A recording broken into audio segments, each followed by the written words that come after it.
দর্শক এই বিষয় নিয়ে আরো বিস্তারিত খবরাখবর জানাতে আমাদের সাথে যুক্ত আছেন আমাদের সহকর্মী সুলতান মাহমুদ আরিফ এবং সজল শাইখ। চলে যাচ্ছি শুরুতে সুলতান মাহমুদ আরিফের কাছে, রয়েছেন আদালত প্রাঙ্গণে। আরিফ, একটু জানাবেন যে এত দীর্ঘ সময় ধরে এই যে রায় ঘোষণা হয়েছে, কি কি পর্যবেক্ষণ দিয়েছেন বিচারক, এবং একই মামলায় স্বামী স্ত্রী দুজনেরই মৃত্যুদণ্ড হয়েছে, স্ত্রীকে কিভাবে দোষী সাব্যস্ত করা হয়েছে একটু জানাবেন।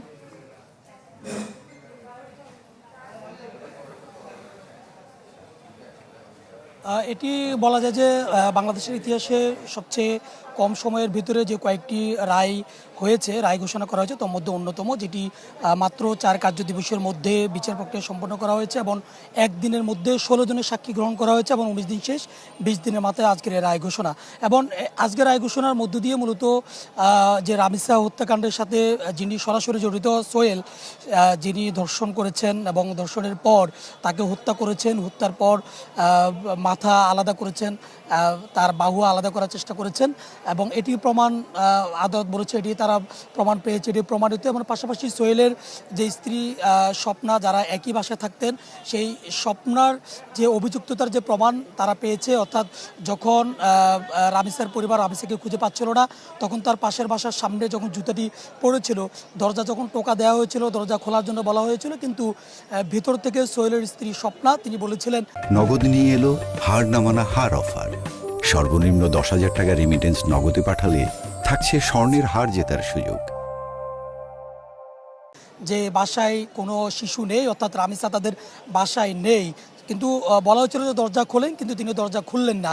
এরই মধ্যে দিয়ে যে সোহেল তাকে আরও হত্যা করা, তার লাশ সরিয়ে ফেলার যে চেষ্টা সেটি তিনি করেছেন এবং সবশেষ বাসার যে গ্রিল ছিল, গ্রিল কেটে তিনি বের হয়ে গিয়েছেন। এই যে সহযোগিতা, এই সহযোগিতার প্রমাণও কিন্তু আদালত পেয়েছে। তারই প্রেক্ষিতে মূলত সোহেল এবং সোহেলের স্ত্রী স্বপ্না, তাদের দুজনকে মৃত্যুদণ্ড দিয়েছে আদালত। এবং আদালত যেটি বলেছিল যে আদালতের কাছে দুটো পথ খোলা ছিল, একটি হচ্ছে মৃত্যুদণ্ড এবং আরেকটি হচ্ছে যাবজ্জীবন। কিন্তু এটি এমন ভয়ানক আকার ধারণ করেছে যে সাম্প্রতিক আসিয়া থেকে শুরু করে শিশু ধর্ষণ এবং তারপর হত্যা, এই বিষয়গুলো এতটা ভয়ঙ্কর আকার ধারণ করেছে, তার জন্য তিনি আসলে মৃত্যুদণ্ডের পথটি বেছে নিতে বাধ্য হয়েছেন এবং তাদেরকে মৃত্যুদণ্ড দিয়েছেন। এবং এরপরই রাষ্ট্রপক্ষের পক্ষ থেকে যে অবজারভেশনটি দেওয়া হয়েছে, রাষ্ট্রপক্ষ থেকে বলা হয়েছে যে এটি এমন এক দৃষ্টান্ত স্থাপন করেছে যার প্রেক্ষিতে পরবর্তীতে কেউ এ ধরনের শিশুদের সাথে এ ধরনের অপরাধ করতে গিয়ে তারা ভাববে। এবং আসামি পক্ষের জন্য যে আইনজীবী নিযুক্ত করা হয়েছে তাদের পক্ষ থেকে বলা হয়েছে যেহেতু আসামি নিজে দোষ স্বীকার করেছে, অতএব এটি ন্যায় বিচার হয়েছে। এবং রামিসার পরিবারের পক্ষ থেকেও বলা হয়েছে তারা এই বিচারে সন্তুষ্টি প্রকাশ করেছেন, তবে দ্রুত যেন বিচার কার্য সম্পন্ন করে সেই দাবি তারা তুলছেন। এবং আশপাশে যারা ছিলেন, এখানে সাধারণ মানুষ যারা রয়েছেন, তারাও সন্তুষ্ট প্রকাশ করেছেন। এখন দ্রুত বিচার জন্য কার্যকর করা হয় সেটি সকলের দাবি। জয়, আমাদেরও সেই দাবি। আরিফ, ধন্যবাদ আপনাকে। দর্শক, আমরা দেখতে পাচ্ছি সজল শাইখ যুক্ত হচ্ছেন রামিসার বাসার সামনে থেকে। সজল, রায়ের পরে সেখানকার পরিস্থিতি কেমন দেখছেন, প্রতিবেশীরা কি বলছেন? আর এর আগের সংবাদে আমরা আপনার মাধ্যমে জানছিলাম রামিসার বাবার প্রতিক্রিয়া, সেই বিষয়টি নিয়েও একটু জানাবেন আমাদের।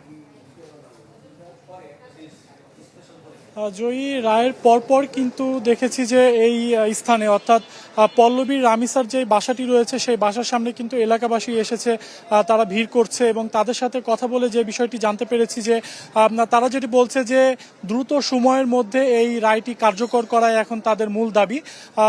জানেন যে রামিসা হত্যাকাণ্ডের পরে কিন্তু পল্লবীবাসী এবং সারা বাংলাদেশের মানুষ কিন্তু অপেক্ষায় ছিল যে যাতে এই বিচারটি সঠিকভাবে রামিসার পরিবার পায় এবং মিরপুরের বাসিন্দারা তারা কিন্তু আন্দোলনও করেছে সঠিক বিচারের দাবিতে।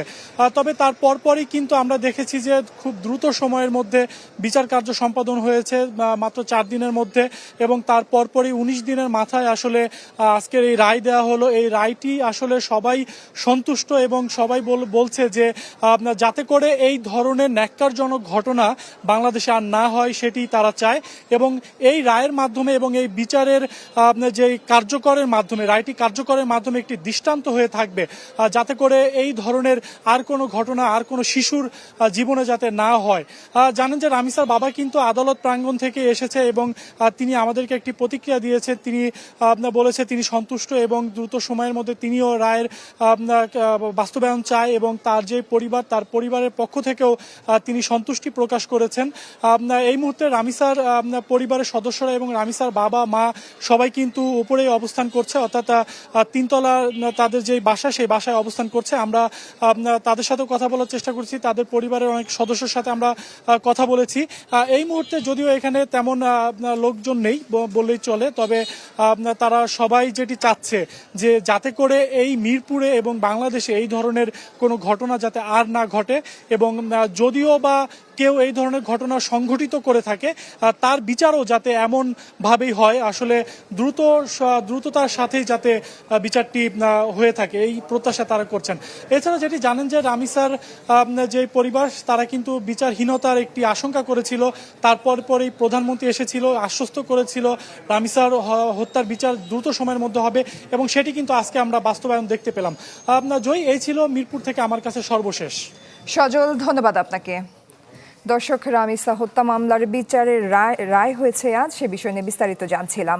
এদিকে রামিসা হত্যার রায় নিয়ে ব্রিফ করছেন বার সভাপতি ব্যারিস্টার। নগদ নিয়ে এলো হার না মানা হার অফার। সর্বনিম্ন 10,000 টাকা রেমিটেন্স নগদে পাঠালে থাকছে স্বর্ণের হার জেতার সুযোগ।